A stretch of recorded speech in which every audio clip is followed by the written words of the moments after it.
家里有这种报废的电饭锅，在我们卖之前，或者是在扔掉之前，一定要记得把这个小元件给它拆下来。我们呢只需要给它简单的改造一下，它的使用价值呢立马就翻倍。在生活当中啊，非常的实用。其实它这个用处啊非常的多，在日常生活当中，如果单独去买一个它的情况下呢，是非常的不划算的。我们只需要把这个小元件拆来以后，然后呢给它改造一下。它的使用价值呢，其实啊，要比买一个新的电饭锅，它的价值还要高。你看，就是上面这3条螺丝，给它拆下来以后，这个小元件就掉了。你看，这是一个40瓦的，在使用的时候啊，它也非常的省电，非常的节能。把这两边呢，分别给它接上2条线，然后呢，给它缠个胶布，做个绝缘。就这样缠好以后，然后呢，再接另外一条。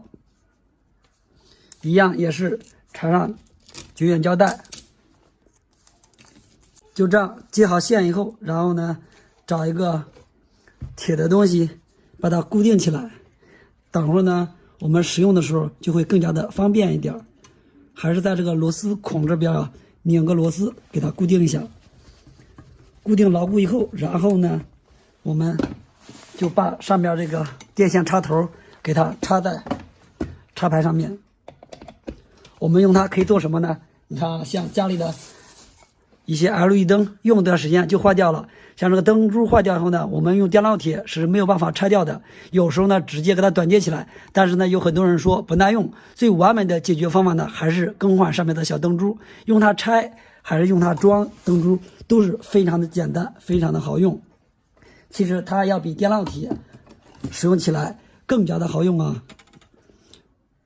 你看这个热的也是非常快的，用它更换小灯珠呢，其实要比电饭锅发热盘更换的更加好用，因为发热盘时间长了以后，它的温度过高，容易烧坏上面的灯珠，而这个呢，它的功率是40瓦的，所以说这个温度也是正合适的。你看一会儿这个边上这个松香已经就冒泡了，稍微等一下，温度上来后，我们就可以用镊子把这个灯珠给它拿下来。